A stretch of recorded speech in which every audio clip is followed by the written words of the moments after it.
ಅಮ್ಮ ಚೀಟಿ ದುಡ್ಡು ತಂದಿದ್ದೀನಿ 5 ಲಕ್ಷ. ಹಾಂ ಕಷ್ಟ ಸುಳ್ಳು ಕಟ್ಟಿಕೊ ಇಲ್ಲ ಬ್ಯಾಂಕಲ್ಲಿ ಡಿಪಾಸಿಟ್ ಮಾಡಿಬಿಡೋಣ. ಸರಿಯಪ್ಪ. ಹ್ಞೂ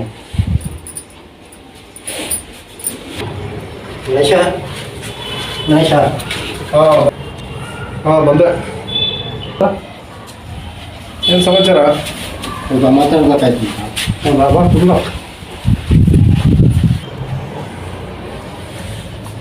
ಏನು ಸಮ ದುಡ್ಡು ಬೇಕಾಯ್ತು ಅರ್ಜೆಂಟಾಗಿ. ಕೊಟ್ಟಿಗೆ ಬಂದ್ಬಿಟ್ಟಿದ್ದೆ, ಒಂದು 2-3 ತಿಂಗಳು ಕೊಟ್ಟರೆ ನಾನು ಬಡ್ಡಿ ಸೇರಿಸ್ಕೊಡ್ತೀನಿ. ದುಡ್ಡು ಇವಾಗ ಇಲ್ವಲ್ಲ, ಇತ್ತು ಯಾರಿಗೋ ಕೊಟ್ಬಿಟ್ಟೆ. ನನಗೆ ನಂಬಿಕೆ ಮುಂದೆ ಪೆಂಡು ಅಂತ ಇವಾಗ ಇಲ್ವಲ್ಲ ದುಡ್ಡು. ಚೀಟಿಯವ್ರು 2 ಬೆಳಗ್ಗೆ ದುಡ್ಡು ತೊಗೊಳೋದು, ಚೀಟಿ ದುಡ್ಡು ಅಂತ. ಹೌದಾ? ಅದು ಬ್ಯಾಂಕಿಗೆ ತೊಗೊಂಡೋಗಿ ಫಿಕ್ಸೆಡ್ ಇಕ್ಬಿಟ್ಟಿದ್ದೀನಿ. ಹೌದಾ? ಬೆಳಗ್ಗೆನೇ ಇಕ್ಬಿಟ್ಟೆ ತೊಗೊಂಡೋಗಿ, ಇದ್ರೆ ಕೊಡ್ತಿದ್ದೆ.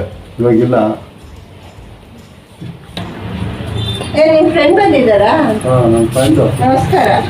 ಕಾಫಿ ಏನೋ ತಿಂಡಿ ತಂದು ಕೊಡ್ತೀನಿ, ಇಲ್ಲೇ ಕುತ್ಕೊಳ್ಳಿ. ಎಲ್ಲ ಸ್ವಲ್ಪ ಇಲ್ಲೇ ಊಟ ಮಾಡ್ಕೊಂಡು ಎಲ್ಲ ಆಗಿದೆ. ಸ್ವಲ್ಪ ಕಾಫಿ ಪರವಾಗಿಲ್ಲ, ಎಲ್ಲ ಆಗಿದೆ. ಹೌದಾ? ಸರಿ. ಅಂಗಡಿಲಿ ರೇಷನ್ ಗೀಷನ್ ಬೇಕಾದ್ರೆ ಕೊಡಿಸ್ತೀನಿ ಬಾ. ಎಲ್ಲ ಇದೆ. ಅಲ್ಲ ಪರವಾಗಿಲ್ಲ, ತೊಗೊಂಡೋಗಿ. ಎಲ್ಲ ಇದೆ. ಹೌದಾ? ಹೌದು. ಬೇಕಾದ್ರೆ ಹೇಳೋ, ಕೊಡಿಸ್ತೀನಿ. ಆಯ್ತು ಮತ್ತೆ ಸರಿ. ಆ ಹುಡುಗ ಬಂದಿದ್ರು, ನನ್ನ ಫ್ರೆಂಡು. ದುಡ್ಡಿಲ್ಲ ಅಂತ ಹೇಳ್ಬಿಟ್ಟೆ, ಮನೇಲಿ ಇತ್ತಲ್ಲ ದುಡ್ಡು. ಇತ್ತು ಏನು ಎಂತಿಗಾರ ನಮಗೆ ಕಷ್ಟ ಸುಖಕ್ಕೆ ಆಗಲಿ ಅಂತ ಕೊಟ್ಬಿಟ್ಟು ಆಮೇಲೆ ಅವ್ರ ಹತ್ರ ಕೊಡುವಾಗ ದೇವರ ಥರ ಇರ್ತೀವಿ ನಾವು. ಕೊಟ್ಟಾದ್ಮೇಲೆ ನಾವು ಅವ್ರ ಹತ್ರ ನಾಯಿ ಥರ ಅಲಿಬೇಕಾಯ್ತೆ. ಆಮೇಲೆ ನಾವೊಂದು 108 ಸುಳ್ಳು ಹೇಳ್ಬೇಕಾಯ್ತೆ ಅವ್ರ ಹತ್ರ ದುಡ್ಡು ಇಸ್ಕೋಬೇಕಾದ್ರೆ. ಏನು ಮಾಡೋದು?